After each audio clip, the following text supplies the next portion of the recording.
Hello and welcome to Bookly Fun. Today we are going to be reading part 2, The Key of the Islander by Cynthia Rylant. 6.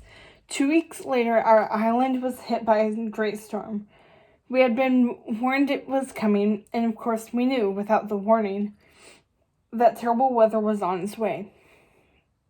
A hard wind had whipped sand into the forests for 2 days, and fishermen had already lashed their small boats to the docks and turned their backs to the sea. My grandfather had lived through a hurricane as a boy, and because of it, he had a deep fear and an abiding respect for the wind. And he had always kept, as his father had before with him, a tiny cellar beneath the cottage stocked with water, food, and blankets and lanterns. It was here on the 3rd day of the storm that we stayed. In the time since receiving the mysterious key, I had no new messages. I had no messages from the mermaid, no signs of her anywhere. Strangely, this did not trouble me. For the moment I had been given the key, I had begun to feel a sense of calm, such as I had never felt before. Whatever small things that may have worried me in the past, these no longer mattered. And because of this, I believed there was no good reason the mermaid had disappeared and that she would one day find me. The storm, when it came, was as good a reason for disappearing as any on earth or sea. In the cellar, my grandfather wrapped blankets around me, and we sat on an old bench against the cold dirt wall, his large, veined hands on mine, and we listened. "Grandfather," I said, "will it blow away our house?" "No, son. The stones are too heavy. The house will stand." "Will you blow away the trees?" "Some," he answered. "And the birds in the trees?" "Yes." I sat still and listened again. "Grandfather, what will happen to the fish in the sea?" He began to answer me when all at once the wind roared against his voice and over everything above us, and we could hear all manner of destruction, objects thudding against the house, the long loud moan of 100-year-old rafters, the small kitchen above us shaking, and the clatter of pans and bowls knocking to the floor. Grandfather put his arm around me, and I shut my eyes tight as we sat this way for a long time. Then finally it was quiet, and we went out to see what remained. Our cottage has held, though part of its roof was missing, and much of the inside was saturated from the rains. Still it had held, and we were not without a home. By now the sun had risen, and we could see to make our ways across the island to those who might need our help. Grandfather brought medicine and bandages, a jug of clean water, rope, matches, and an axe. I carried 2 blankets rolled up with string. I've never forgotten the world we discovered that morning. The immense sadness left behind, the splinter trees, the silent birds, the small houses torn to pieces. We did what we could. We walked first to our nearest neighbors. Luckily, no one had died. But the man had suffered a blow to the head and was laid out on the ground, a coat across him, his wife by his side. Grandfather knelt down and looked in his eyes. The man was still conscious. "Keep him awake if you can," Grandfather told the man's wife. "He mustn't sleep for several hours. If you do this, I think he will be all right." I could see that the woman believed every word my grandfather said and would do exactly as he told her. We moved from home to home through the day, my grandfather tending the ill, surveying the damage, offering counsel to young families whose first terrible storm this was.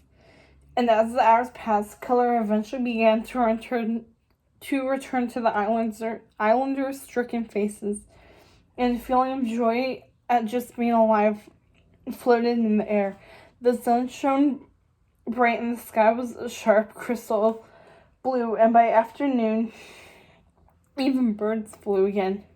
What are the seagulls? I asked my grandfather after he had helped cut a tree away from a family's front door. And the sea lions.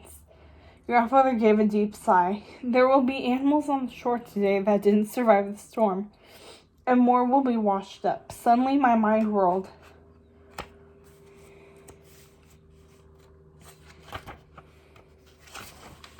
The otter, the rocks, the key, the comb, and of her. Is it alright if I go there? I asked. Maybe I can save. I didn't know what I might save. I shrugged my shoulders and looked at him. Grandfather studied my face. You may go, Daniel, he finally said, to search the shore. But you must promise me you'll return home within the hour. I nodded. There will be little you can do, he added quickly. But if you find a creature you think we might save, bring it back in a blanket. We'll see then. We parted, Grandfather turning to walk to the next house on the island, me turning towards the sea. Around my neck, beneath my shirt, hung the Mermaids Key. Chapter 7.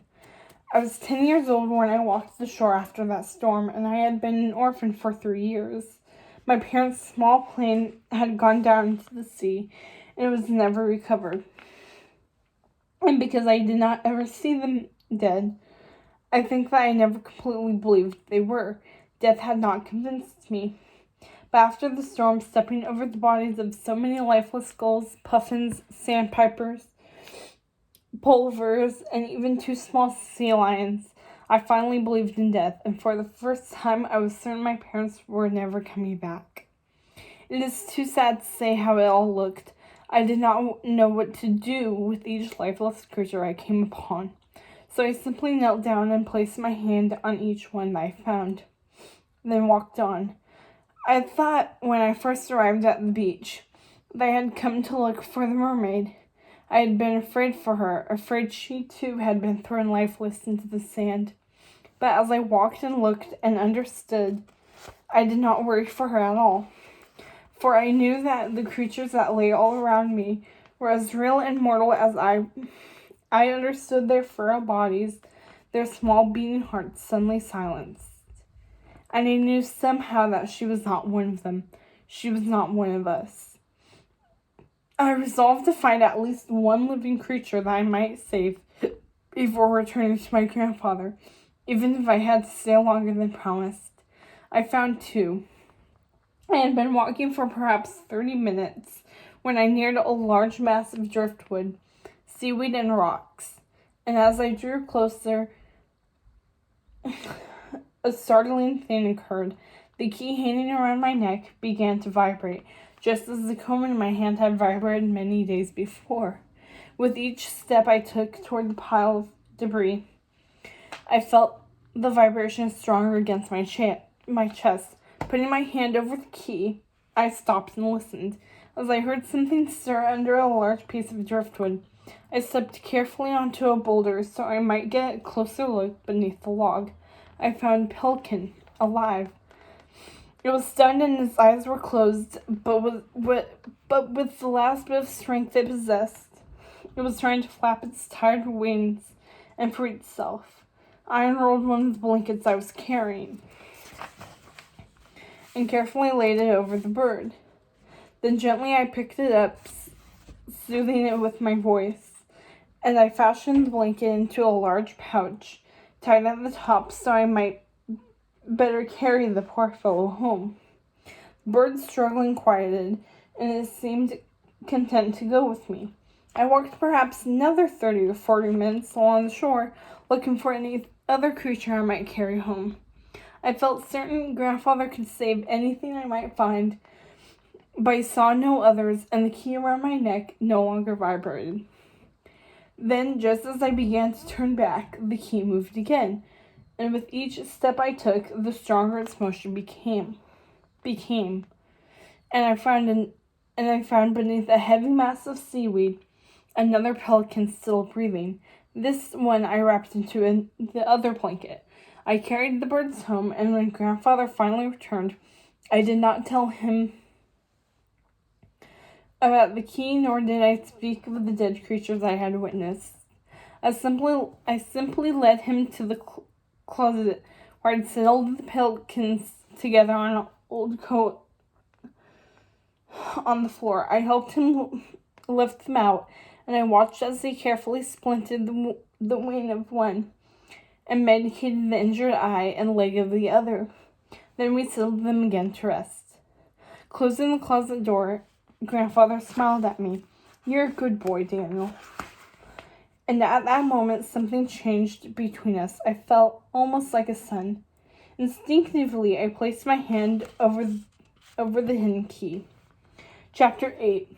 My grandfather and I spent the remaining weeks of that fall helping to restore our small island. We rebuilt walls and fences. We helped patch roofs and boats. We carried rocks and logs and buckets of clay. And in the time, another surprising thing occurred. I became an islander. I learned the names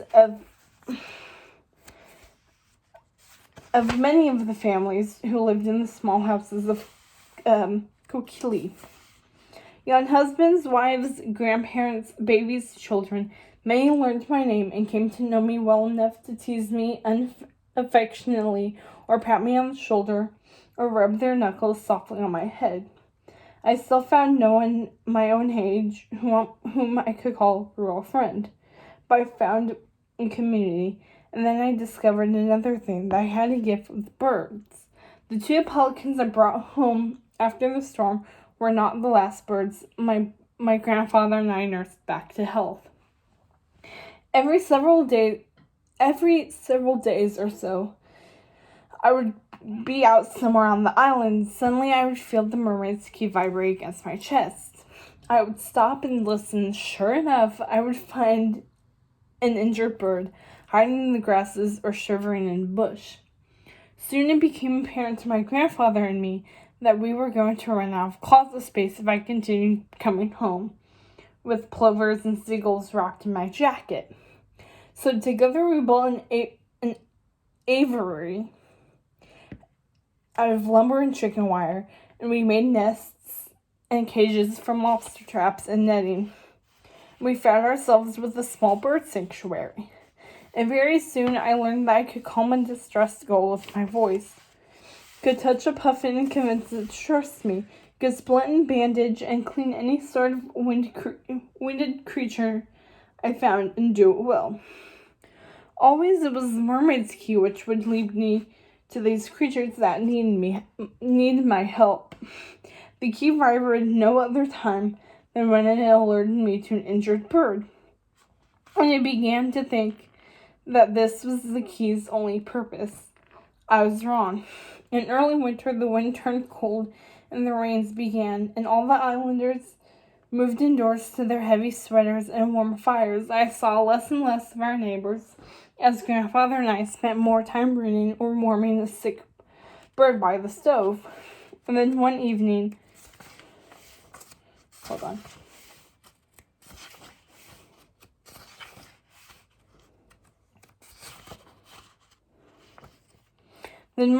during an especially hard rain, there came a sudden loud banging on our door. I put down my book and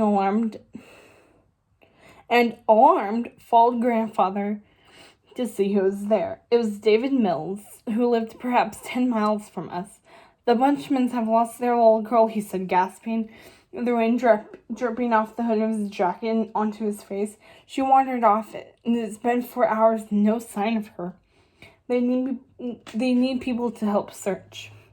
Grandfather rushed to get our coats and boots and lanterns, and within minutes we were out of the door and in the cab of Mr.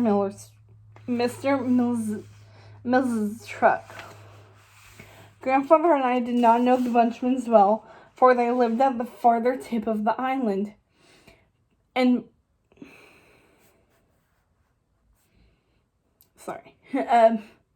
we could not remember their child, but she was, we learned, only 5 years old.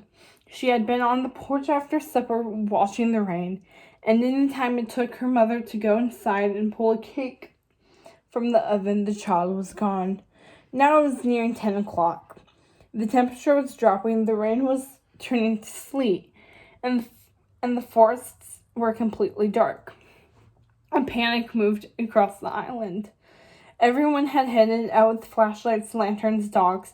How far could a little child wander in 4 hours?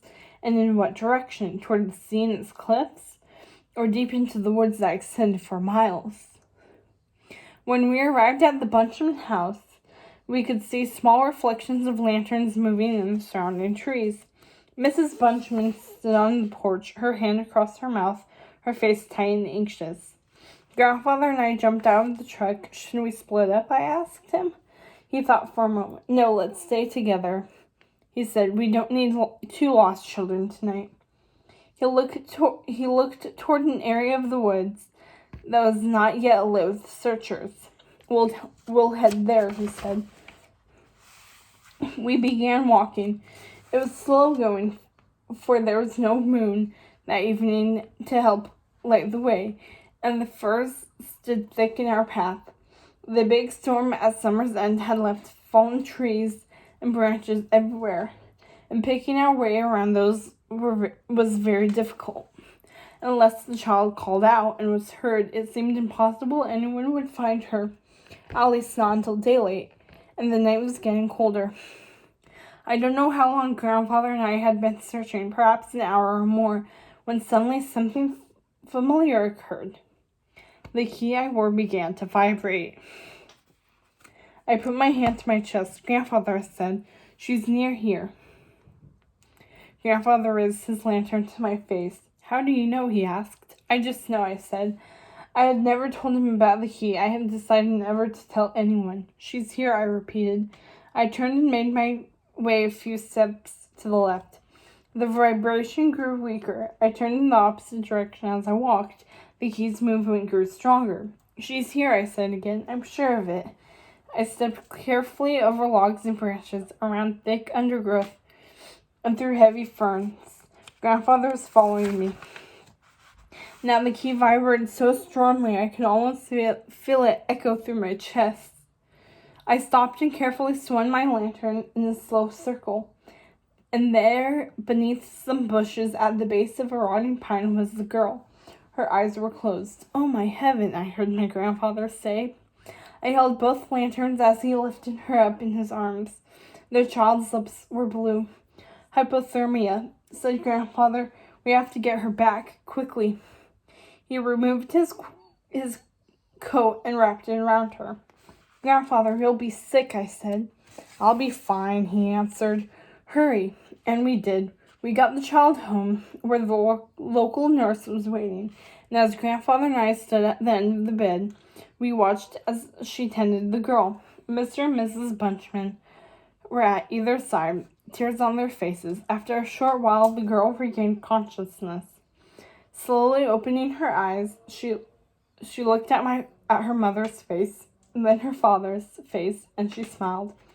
Finally, she looked at me at the end of the bed, and I stared back at those large, wondering eyes. I believe I knew, even then, that one day this girl was going to mean something to me.